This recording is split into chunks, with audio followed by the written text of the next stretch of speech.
नमस्कार, नियोजन competition cracker channel में आपका स्वागत है। देखते हैं आज की महत्वपूर्ण खबरें। एससी, एसटी और ओबीसी कर्मचारियों के लिए सस्ता होगा ऋण, धामी। देहरादून, शहीद कैप्टन दीपक की अंतिम विदाई में उमड़े लोग। नई दिल्ली, जम्मू कश्मीर हरियाणा में चुनाव का बिगुल बजा। बांग्लादेश, यूनुस ने हिंदुओं की सुरक्षा का भरोसा दिया, मोदी। रुद्रप्रयाग, केदारनाथ मार्ग पैदल मार्ग पर मौलवी में 3 और शव मिले। उत्तराखंड में अनुसूचित जाति, अनुसूचित जनजाति, दिव्यांग और अन्य पिछड़ा वर्ग के कर्मचारियों के लिए सरकारी व्यक्तिगत ऋण योजना लागू की जाएगी। प्रत्येक जिले में एक स्थानीय निकाय को आदर्श निकाय के रूप में विकसित किया जाएगा। गुरुवार को परेड ग्राउंड में आयोजित स्वतंत्रता दिवस के मुख्य समारोह में मुख्यमंत्री पुष्कर सिंह धामी ने यह घोषणा की। मुख्यमंत्री की घोषणा के बाद प्रदेश में अनुसूचित जाति, अनुसूचित जनजाति, दिव्यांग और अन्य पिछड़ा वर्ग के करीब 35 से 40 हजार नियमित कर्मचारियों को इस योजना का फायदा मिलेगा। योजना का संचालन उत्तराखंड बहुउद्देशीय वित्त फाइनेंस निगम के माध्यम से किया जाएगा। सीएम की घोषणा के बाद समाज कल्याण विभाग को योजना का प्रस्ताव तैयार करने की जिम्मेदारी सौंपी जाएगी, जिसके बाद ही तय होगा कि व्यक्तिगत रूप से कितना ऋण दिया जाएगा और इसकी ब्याज दर कितनी होगी। अपर सचिव समाज कल्याण विभाग प्रकाश चंद्र ने बताया कि एससी, एसटी, ओबीसी और दिव्यांग कर्मचारियों के लिए कई योजनाओं का संचालन किया जा रहा है। सीएम धामी की नई घोषणा के तहत योजना का प्रस्ताव मंजूरी के लिए कैबिनेट में लाया जाएगा।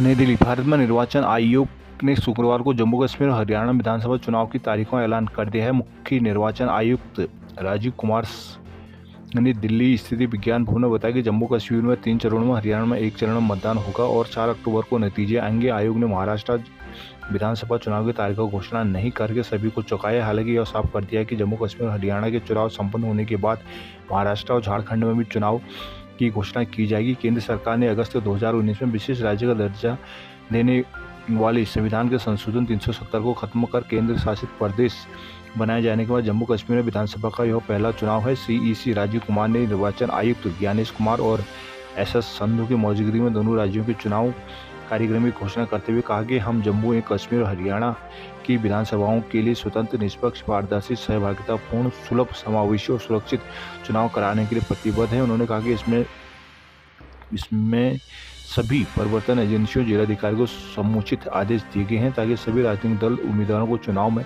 समान अवसर मिल सके। सीईसी ने कहा कि हाल ही में निर्वाचन आयोग ने हरियाणा और जम्मू कश्मीर में चुनावी तैयारी की समीक्षा की। उत्तरकाशी, दयारा बुग्याल में लोगों ने खेली दूध मक्खन की होली।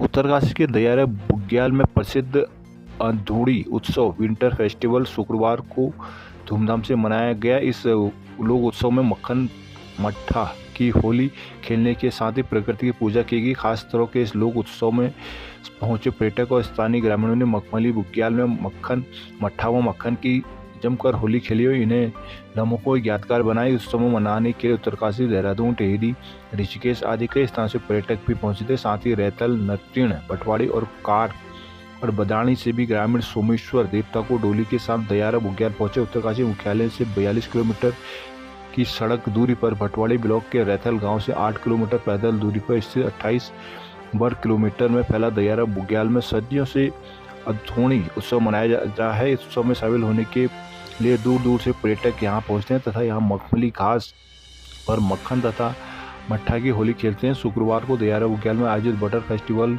के लिए स्थानीय ग्रामीणों और वन गुजरों ने 150 लीटर दूध, 15 किलो मक्खन, 350 लीटर मट्ठा एकत्रित किया था, जिसमें दूध और की खीर तैयार की गई जबकि मक्खन और मट्ठे की होली खेली गई। ग्रामीणों ने एक दूसरे पर मट्ठे से पिचकारियां मारी और एक दूसरे को मक्खन लगाकर जमकर होली खेली। इस दौरान स्थानीय महिलाओं ग्रामीणों ने पारंपरिक वेशभूषा में सोमेश्वर देवता की डोली के साथ पूजा अर्चना की, जिसके बाद ग्रामीण महिलाओं ने रासो तांदी लोक नृत्य किया, जिसमें पर्यटक भी थिरकते नजर आए। कोटद्वार की मालन नदी पर पुल के निर्माण में तेजी लाएं, बलूनी। श्रीनगर के सिंदरी गार्ड पार्क से ट्रांसफर हटाया।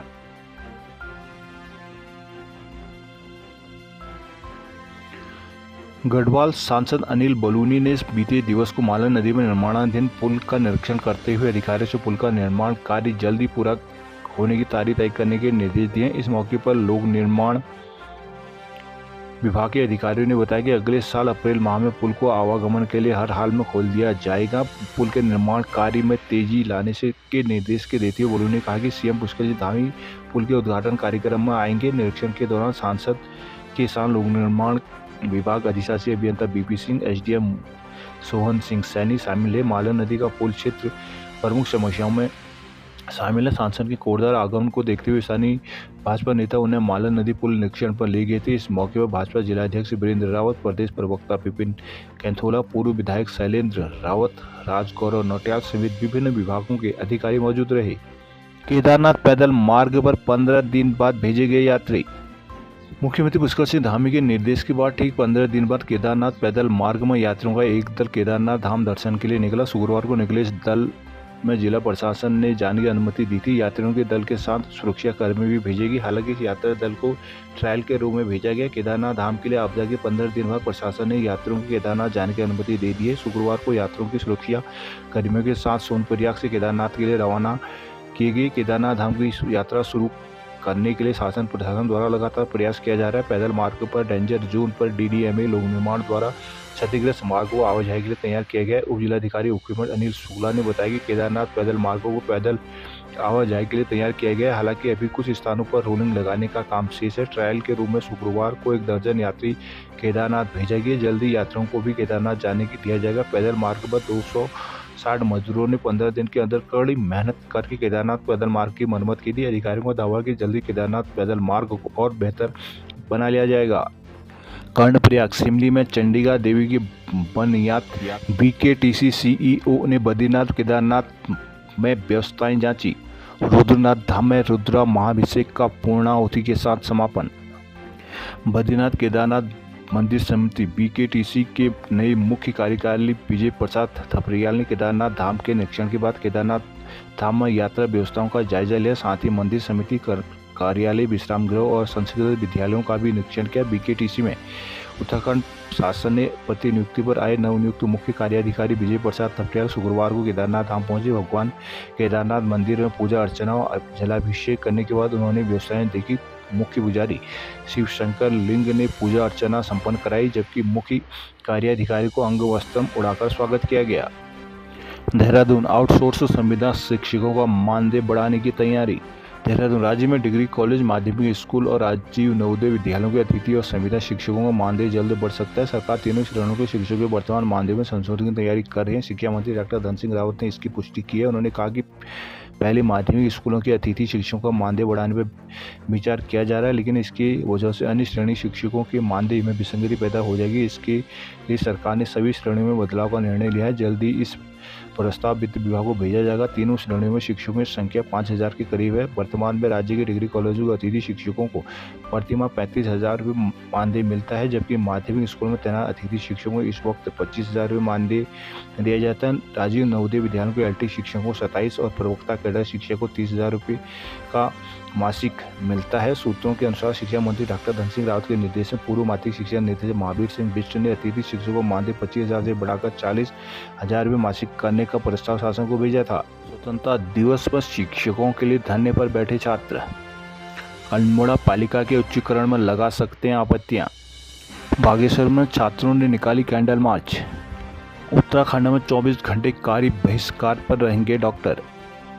कोलकाता में महिला डॉक्टर की रेप के बाद हुई हत्या पर प्रांतीय चिकित्सा स्वास्थ्य सेवा संघ उत्तराखंड ने नाराजगी जताई। हत्या के विरोध में परिवार शनिवार को उत्तराखंड में डॉक्टर 24 घंटे के कार्य बहिष्कार पर रहेंगे। आपातकालीन सेवाएं, पोस्टमार्टम और VIP ड्यूटी को छोड़कर बाकी सभी कार्यों का बहिष्कार किया जाएगा। प्रांतीय चिकित्सा स्वास्थ्य सेवा संघ के अध्यक्ष डॉक्टर मनोज वर्मा, महासचिव डॉक्टर रमेश कुंवर ने मुख्यमंत्री पुष्कर सिंह धामी को पत्र लिखकर इस मामले में प्रधानमंत्री स्तर से हस्तक्षेप की मांग की। कहा कि कोलकाता में मेडिकल कॉलेज के भीतर महिला डॉक्टर से सामूहिक बलात्कार पर निर्मम हत्या कर दी गई। हत्यारों के आरोप जब डॉक्टर ने शांतिपूर्ण विरोध जताया तो डॉक्टर पर अस्पताल के भीतर ही भीड़ की ओर से हमला कर दिया गया। पूरे अस्पताल में तोड़फोड़ की जा रही है। प्रदेश की राजधानी में इस अराजकता पूरी तरह बंगाल सरकार की विफलता है। कहा कि इसके विरोध में शनिवार 17 अगस्त को पूरे देश के डॉक्टर सामूहिक कार्य बहिष्कार पर रहेंगे।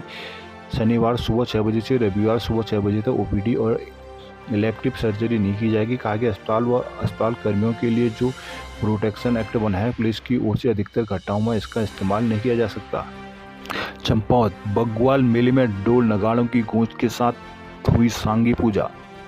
पार्टी देवीधुरा बग्वाल मेले के पहले दिन सांगी पूजा और अन्य धार्मिक अनुष्ठान हुए। 4 खाम 7 थोकों के मुखियाओं ने मां बारी धाम में सांगी पूजा किया था। शुक्रवार को मेले में सुबह 9:30 बजे सांगी पूजा शुरू हुई थी। पीठाचार्य कीर्ति वल्लभ जोशी ने विधि विधान के साथ सांगी पूजा और अन्य धार्मिक अनुष्ठान संपन्न कराए। सांगी पूजा में लमगड़िया खान के मुखिया वीरेंद्र सिंह लमगड़िया, बालिक खाम के बद्री सिंह बिष्ट, चाम्याल खाम के गंगा सिंह चाम्याल, गहड़वाल खाम के मुखिया त्रिलोक सिंह बिष्ट, रोशन जमगड़िया, मुख्य मंदिर कमेटी अध्यक्ष कीम सिंह लमगड़िया, दीप सिंह आदि मौजूद रहे।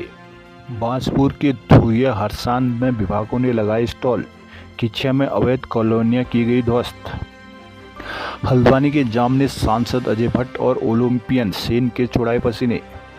हल्द्वानी सड़क चौड़ीकरण के लिए रोडवेज बस स्टैंड चौराहे से कालाढूंगी चौराहे तक शुक्रवार को पेड़ों की कटाई छटाई के चलते शहर में आने जाने और ट्रैफिक के लिए रूट डाइवर्जन प्लान लागू किया गया था। डाइवर्जन की व्यवस्था शुक्रवार सुबह 10 बजे से शाम 5 बजे तक के लिए थी, लेकिन शुक्रवार 2 घंटे में ही जाम ऐसे हालत बना दी कि लोगों के पसीने छूट गए। स्थिति यह हो गई कि जेल रोड तिराहे पर पूर्व केंद्रीय मंत्री एवं सांसद अजय भट्ट और हल्द्वानी आ रहे ओलंपियन लक्ष्मण सेन के वाहन फंस गए। भयंकर जाम में फंसे सांसद भट्ट ने जब सीईओ को फोन किया तब पुलिस भी हरकत में आई और जेल रोड तिराहे पर लगा जाम बामुश्किल खुलवाकर सांसद और ओलंपियन के वाहनों को निकलवाया गया। 15 मिनट की दूरी में लगभग 45 मिनट का टाइम लगा। शुक्रवार को जाम की हालत थी कि जिस दूरी को तय करने में सामान्य से 15 मिनट लगते थे उसे पूरा करने में पौने घंटा लग गया। देहरादून में भारी बारिश से आफत, रिस्पना में बहे बच्चे की तलाश। दून शहर के विभिन्न इलाकों में शुक्रवार को तेज बारिश हुई, जिससे दून अस्पताल के बाहर नगर निगम के आसपास डीएल रोड, राजपुर रोड समेत विभिन्न क्षेत्रों में जल भरा हुआ।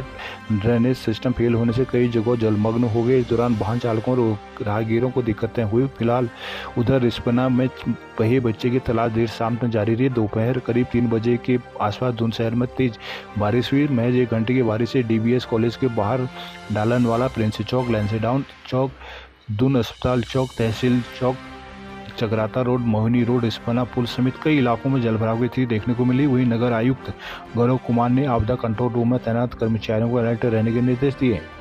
देहरादून रजिस्ट्रेशन में खामियों के चलते डिग्री कॉलेज को प्रवेश देना हो रहा है मुश्किल।